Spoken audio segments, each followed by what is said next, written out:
Welcome to Diary of a Queen. I am joined by Gretchen Polhemus Jensen. Gretchen, thank you so much for being here today. I really appreciate your time. Oh my goodness. Well, first of all, I just want to apologize I'm at work, so it's kind of cash here. We're in between seasons of a production, and you're in an office scene, so you have lots of ugly. I think but that's okay. It's that's okay, right? Right, absolutely. Right. And, I really wanted to have this lovely intro, but I feel like a lot of people are already going to know who you are. And I have this fun flashback of watching you compete. So, Gretchen, we are honored to have a former Miss USA, the fourth out of Texans to win. And I remember watching you compete. You were the fifth. You were the fifth. Okay. Yeah. I remember watching you compete thinking, I want this gal to win so badly, but what are the chances, right, that it's going to happen? I can't imagine being up on that stage and having succeeded so many and then going, what are the chances? What was going through your head at that moment? I can't even imagine. Well, I mean, the Wall Street Journal quoted 1,000,000 to 1 odds that Texas would win. Wow. So it was like, oh, okay, well, I feel real great about myself now. It was, I remember thinking, like, but of course, back then we didn't have social media. We were literally reading USA Today. That's all we had. So there wasn't the flood of, people's opinions and all that kind of stuff. We just kind of had the AP, and they were the ones that were, kind of forecasting what was going to happen. And we were there for a month. I mean, our whole system was a lot longer than it is right now. And so I just want to make sure that I'm having a great time with these girls. Like, my focus was, we're only competing a few days out of this whole time. So I just want to make sure I have a really great time with these girls. And thank goodness for Facebook and social media, because I'm still really close to a lot of my class that year. I do remember my first runner-up, Miss Oklahoma, who was so amazing. She was this attorney for the hearing impaired, and, she was just so classy. And I was like, I'm this girl from Texas, and I work around cows, and, I don't relate and compete with this gal. So there were moments where I was like, what am I doing here? I've never been in a pageant before. I don't know all this stuff. And now the whole state is depending on me to carry on, the tradition, all that kind of stuff.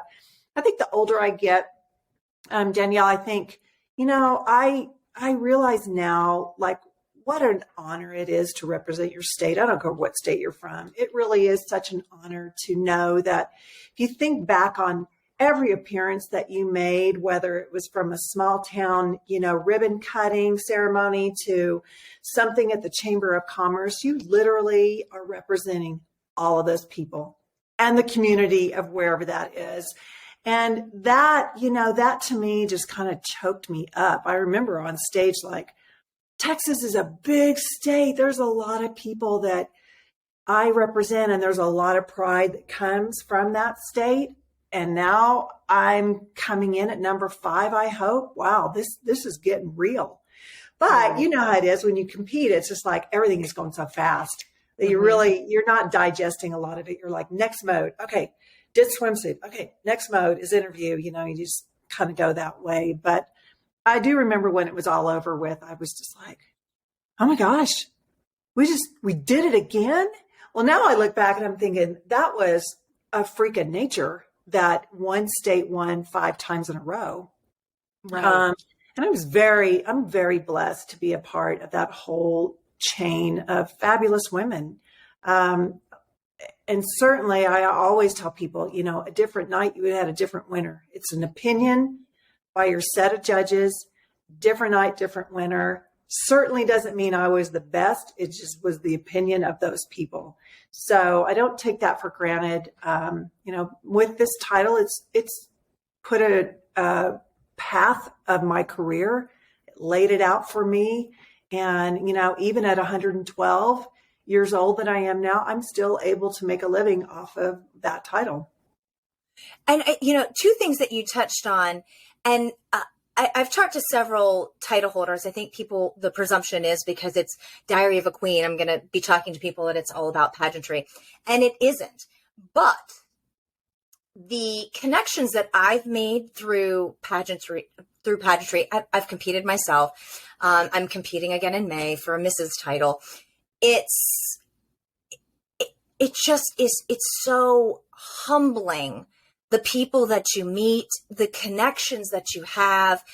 And something else that you touched upon is the sisterhood. And when I say that to people, I think they think I'm being, world peace. Sure. Right. Yeah. Right. Oh, you guys really are all fighting it. There really is a sisterhood, even if you don't win. There's a shared experience. Yeah. And I think that holds true for a lot of different things in life. So I'm an only child. Okay. I don't have any sisters. I don't have any siblings.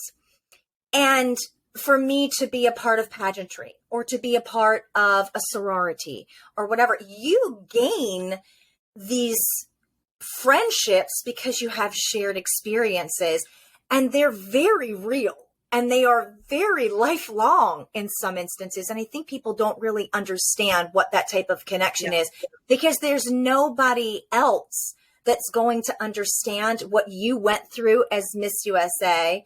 By the way, folks, she also went to Miss Universe and was second runner-up. Nobody can really get that unless you've been there and, somebody else in your shoes. It's very hard to explain, but it is a very real thing. And I'm happy when people bring that up, because in the States, for whatever reason, people love to kind of poke at pageants and that they're silly and they're trite. Just even today, was talking with Carol Gist, which is the gal that I crowned. I have two clients that are former Miss USAs from the 70s. I was in my Miss Tennessee, Kim Greenwood. I was in her wedding. My friendship over the last 30 something years with these gals has just been incredible. My Miss California, Christina Faust, passed away in October. And, I'm still answering those questions and talking to people. And, Chesley and Chelsea were very close to me. And, they are family. And like you said, it doesn't matter the winner. It's the fact that you're in an organization. You're in a sisterhood of an organization, just like you would if you were on a basketball team, or if you were on, whatever the field is that you're competing in. I think in general, at least from my experience, the stereotype of what it's like, and, the nail scratching and teeth, grinding and pulling hair. I didn't experience any of that. I didn't, and these are amazing women. I bet you I'm still in close contact with about 15 of my class from Miss USA. And, and it's, it's fun, and it's fun to see their life, their children, their careers. You follow them. You start in the name of a pageant, but you follow them in the name of friendship. And I just, if there's one great thing about social media, that's what it's been able to do, is keep all of us united and connected. I agree. And so your daughter then goes on to compete. She won Miss Utah USA. What year was she crowned? She was in 17. So, wow. 2007. Wow. I feel like that just happened. So for a former Miss USA, and you're sitting in the audience and your daughter's competing and she's up on stage, as a mother, what is going through your mind? She, kind of from the get-go, she was like, you know what? I love and appreciate you, Mom, but this is my journey. I'm going to do it by myself. And so she found her own training, and she had a state director, and I respected all of that realm, that whole complete realm. But I did say, if I can offer anything, I've been in the broadcast world for 33 years. So let me help you with your interview and let me help you with on stage. So, she did help me with that. But as far as like, the opening production number is happening and it's countdown for live TV, I know that feeling and I've been there and I was so excited for her. And I was so excited for her to have the whole process of all the activities that you do and getting to meet the girls. And, again, I didn't live in an era of social media when I competed, but she did. So I was like, don't read, don't be on your phone. Just Right. it was just so fun. Of course, I was disappointed. I really wanted her to make top 10, 15, whatever it was that year. And that's just the competitor in me.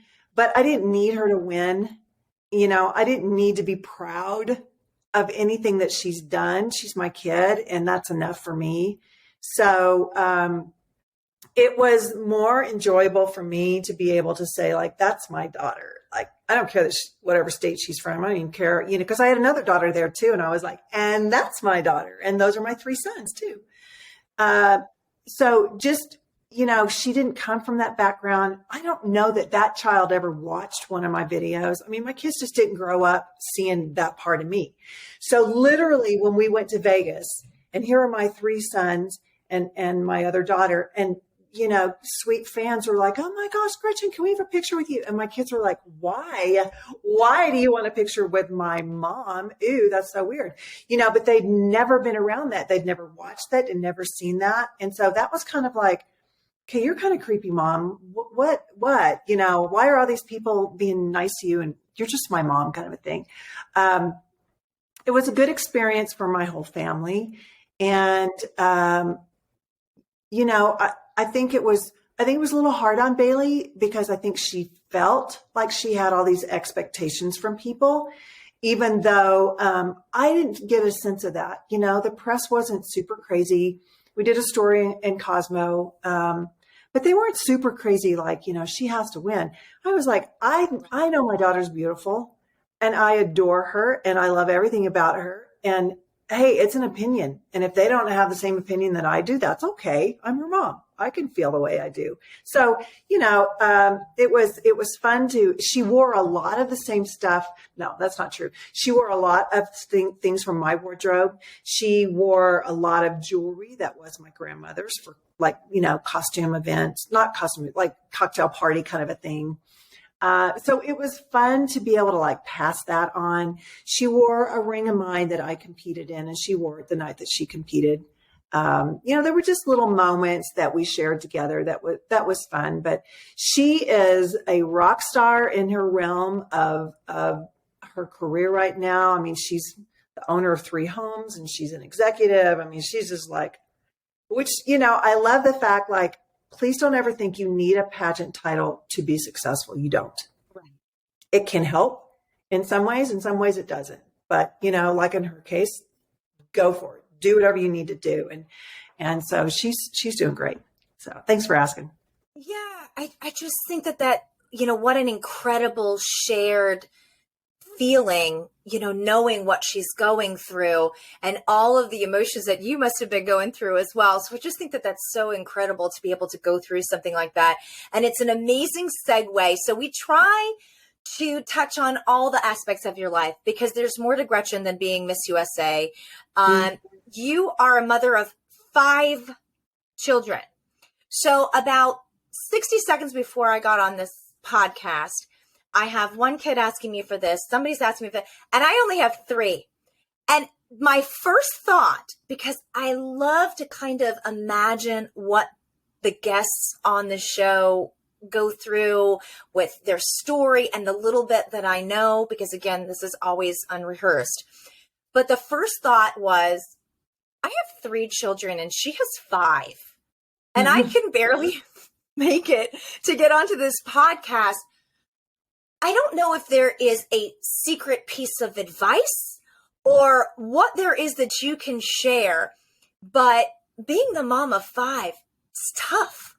How did you get through being a mom of 5? I know. And I've been a single mom of 5 for... That's even easier. So, I mean, but here's the deal. I always tell people, like, once you have more than two kids, you're outnumbered anyway. So you just got to figure out a new plan, right? And my kids, my youngest is having a birthday tomorrow. He'll be 19 tomorrow. So, I always say, like, every phase of your kid's life is so fun.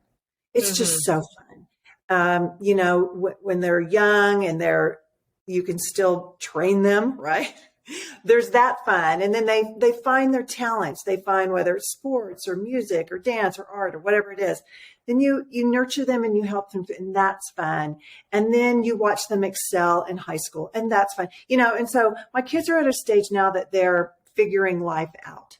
They're figuring, people they want to date out, just a whole new perspective. And I've always enjoyed every phase of my kids.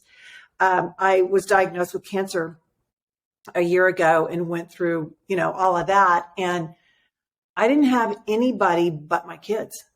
My family lives in Texas and I'm in Utah, and my kids were amazing. So, I think being a single parent lends you to a different category. Either your family can be close or it can be divided. And in my case, my children are very close to each other, and we're all very close. So it's been my greatest blessing, my greatest accomplishment by far, is being their mom. And I think it's such a valuable piece of advice. And I'm not quite sure if you know that you actually gave a great piece of advice just then, but to be present and to enjoy every phase. So I'm an older mama. I didn't have my last kiddo until I was almost 43 years old. And the one advantage that I found with that was time is so valuable as you get older and you go through life experiences and those things. So I really try to be so present and enjoy every single step. Yeah. More so than I think that I would have if I had had kids, early. And that's just my journey. But I do think that that's a valuable piece of advice. And I had a friend's husband tell me that.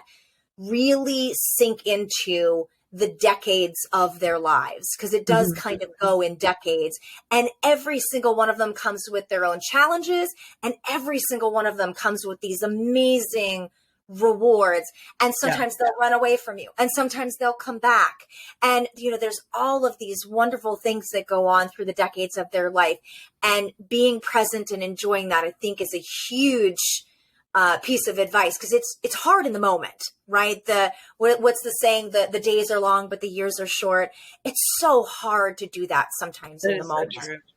Yeah. But I remember my sons. Oh my gosh. I had 3 sons on multiple teams of competitive baseball. So that was probably at least 10 games a week, and trying to remember, like, what socks go with this uniform, just all of that. And I look back now and it's super funny to think about, but in the moment it was like, that was my full-time job.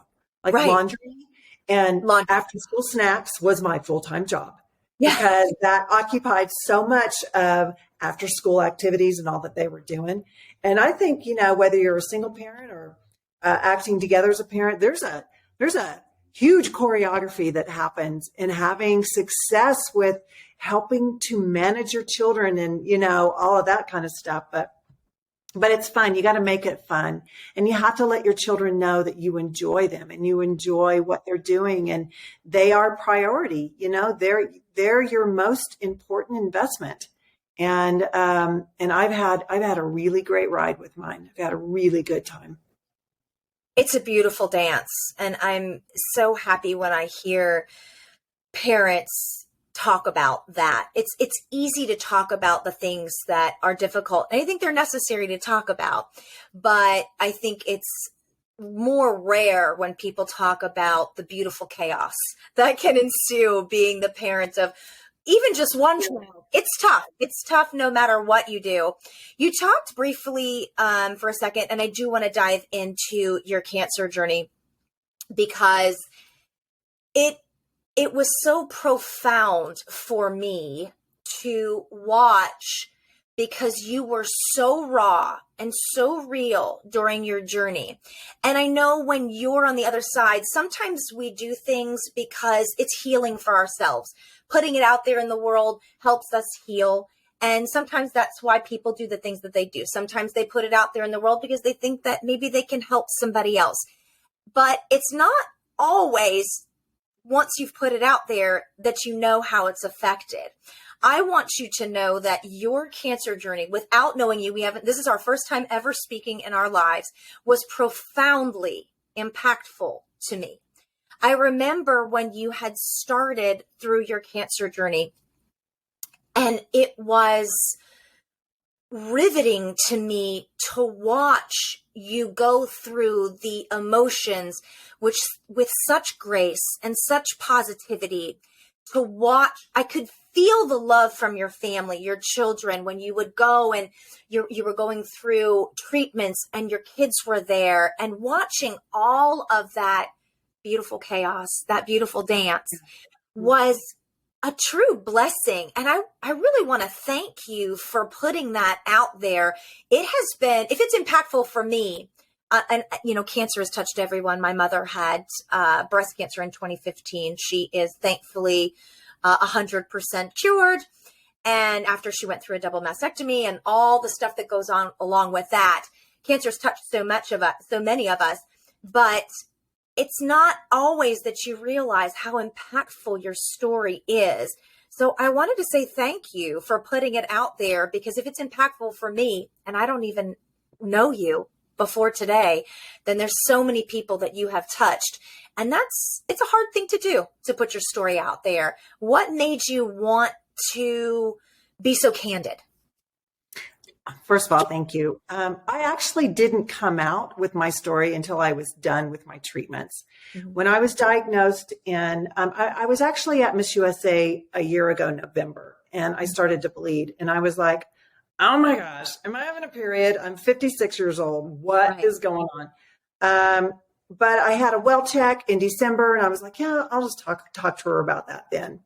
Long story short, I was diagnosed with uterine cancer in January, had emergency surgery in February, took 6 weeks to heal from that surgery before I started chemo. And my premise was, I don't want to bring in negative energy. And what I mean by that is, while people mean well, there's a lot of stories that people love to share of people that have died. That is not the energy that I wanted to have. With all respect to how they feel, I just was like, you know what? I was so focused that in my faith, Jesus healed because he saw them well, not because he saw them sick. So I didn't want people to see me sick. So I got Tina my wig before my hair fell out, and I still worked every day. I still traveled with my job. Nothing stopped. And it wasn't until I was done with my last radiation before I came out. And I wanted to come out because I wanted to talk about the importance of loving yourself. Mm-hmm. And loving yourself through hard times. I'm writing a book now about my journey with cancer. And it's not so much about what cancer did to me, but it's what I learned from it. Mm-hmm. And I remember, Danielle, laying in bed and having to get up at night and vocally talking to myself, baby girl, you can do this. You can do this. You can do this. Tomorrow's a new day. I would talk to the cells in my body, and I would talk to the chemo. You're my friend. You are helping save my life. I would talk to my radiation as it was going in my body. And I really focused so much on the power of faith and thought working together. I never read side effects. I didn't read statistics. I didn't, nothing. I mean, I really went into cancer kind of blind because I just didn't want to have all these preconceived ideas of this is what I should expect. I'm a really firm believer in manifesting. And I just was like, nope. Studies are done with a certain amount of people, and that doesn't mean it has to be me. So I'm not going down that road. But what I've learned since I've shared, the greatest gift besides me learning about myself is how I'm able to help other people, and that I'm having, women from all over the world reaching out to me. And it feels so right. And it feels so good to be able to talk them off the ledge and say, okay, I need you to drink these amount of protein shakes after chemo. This will help you. And this is what your family can do to help you. And make Pinterest your best friend. Get on Pinterest and find, if you like gardening, look at every picture you can find. Get your mind off of what you're feeling and find something to basically focus your thoughts on. So I'm now, I'm like I said, I'm writing this book. I'm going to be working with a nonprofit. I just sent my Tina wig off to a gal I've never met, but she's in Tennessee and she's completely bald. And I'm like, you know what? Tina did wonders for me. And now Tina has a home in Tennessee. And, if it can help this woman feel a sliver of who she was before cancer, then that's all that matters. And even though people say it's just hair and it grows back, as a woman, when you lose your hair, there's a big part of your identity that's like, who am I? Right. And I know that sounds super, super, on the surface. But when men lose their hair, we don't think much of it. Mm-hmm. But when you see a woman without hair and eyebrows and eyelashes, there's a different feeling that comes with it. And I can only say this because I went through it. I'm certainly not going to put myself in a situation to make a comment on something I don't know what I'm talking about. I do know what I'm talking about. And I remember rubbing my head and feeling the little baby hairs that were still there and just being like, oh, so this is what I felt like when I was first born. Okay. All right. And now every day since chemo, I'm like, oh, wow, that came back, or that's fun. I mean, like all of this is curl that came back that I didn't have before, So it's, I know that not everybody's story ends like mine. I realize that there are plenty of cancer stories that don't have a happy ending. So I'm only sharing from my perspective. I'm only sharing what I've learned, what I went through. And, basically my message and lesson with cancer applies to life. It isn't just for those who are going through any kind of an ailment or disease or trial. It's everyday life. Because when you're going through something like that, especially during chemo times, you have to cheerlead yourself. You do, because you don't feel good.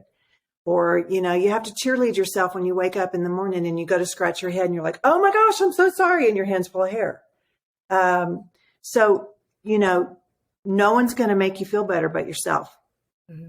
They try, but deep down inside, you've got to find that in yourself. So that was something that I really learned. The title of my book is My Gift of Cancer, because I learned so much. And I never viewed cancer as my enemy.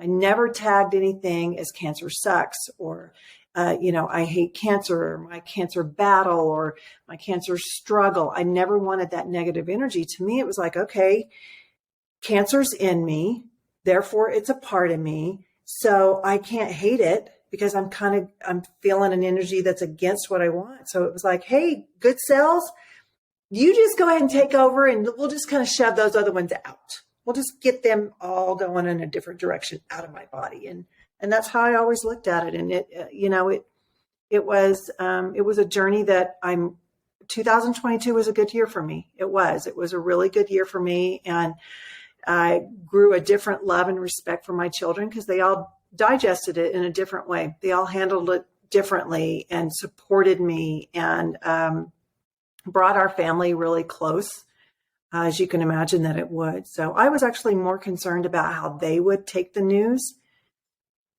than me actually digesting I have cancer. It was more like mom mode. Okay, how do I help my 5 babies be okay with this? Because cancer is like the scary word. Right. Most of the time you talk about cancer, you remember somebody that's passed or somebody that went through a hard time. So, but thank you for asking. Yeah, what I loved was that I felt like you were writing a letter to yourself, like about wholeness, about being whole. and getting back to wholeness and talking positive to your body. And, you know, one thing that I have found, we've all had trials and tribulations, different things for different folks, but something that you said is so very true. You learn the biggest lessons during the most difficult times in life. And I'm sure Gretchen 1.0, that's how my friend Tammy talks about her cancer. She's Tammy 1.0 and now she's Tammy 2.0. So Gretchen 1.0 and Gretchen 2.0, you know, they're different people because you're coming out on another side of an unbelievable journey. And I loved how you talked yourself into wholeness. It was really great and very inspiring. And I know that has affected other people. So, well, we're going to quickly wrap up because I know that you are busy and you're getting ready to do another interview. I'm super excited that you are writing a book.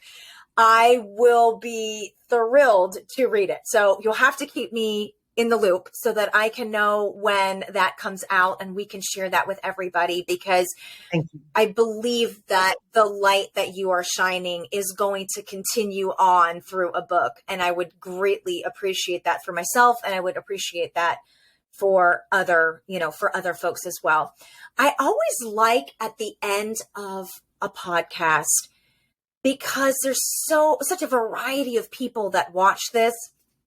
If there was one piece of advice that you could give to a gal who's watching this right now, doesn't have to be pageant advice, doesn't have to be advice about cancer, doesn't have to be advice about anything in particular, but something that's striking you in the moment right now, what would be one piece of advice that you could convey to somebody?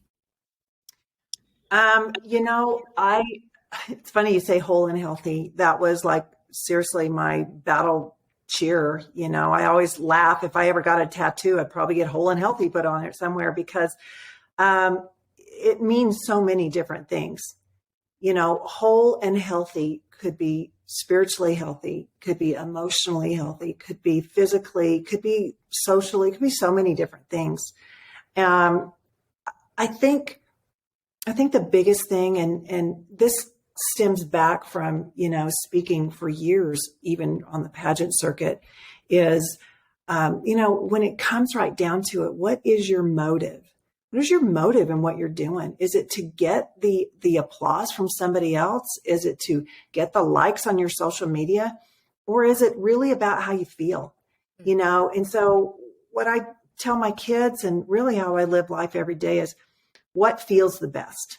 What feels the most fun? What feels the most appreciative? So really pay attention to how you feel. If your language is speaking in a way that you feel a weight on your chest, if you're gossiping, if you're, watching things that are of negative news or really dark movies and things like that, how do you feel? Just pay attention to how you feel. Your feelings are your indicator really of what's going to come.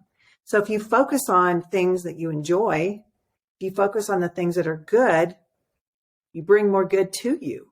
If you focus on the worrisome of, what if this and what if this? I mean, stress is really an accumulation of things that haven't even happened yet, but we're concerned they may or may not. But your now is the most important time in your life. Not tomorrow, not yesterday. It's right now.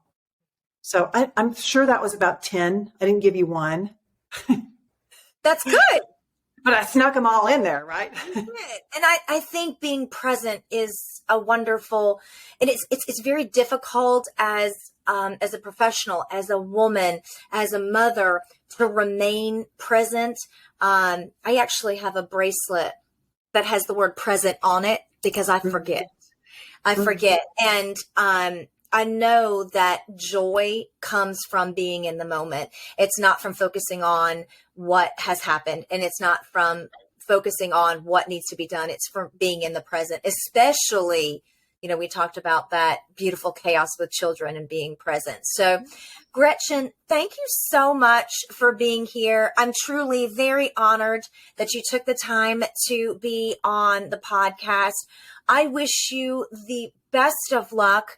I am thrilled about the book, and I can't wait until that happens. And maybe we'll even have a chance to chat again in the future. Yeah, I will continue to watch your journey of love and light and positivity and wholeness.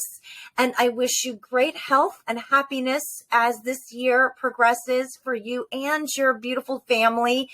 And as life progresses on, I hope you continue to put out into the world, even if it's just a little bit of light. But I know you will do even more than that. Thank you so much for being a part of the podcast. It was my pleasure. Thank you so much. Thank you so much. Happy New Year and much success to you in May and all that you're doing. Is it May? Thank you so much. It's May. Yes, I'll be competing for Mrs. North Carolina America in May. So I'm very excited about the journey, excited about the sisterhood. And if there's anybody right now that's watching that wants to learn more and hear more, the best way to know that we are putting out content for you that you love is to like this video. And another great way to learn more from other guests is to subscribe to the channel. You'll get to see more women who are putting out all the best of themselves into the world, some of which I know is going to resonate with the people that are watching. Thank you so much for being with Diary of a Queen. Yes, thank you.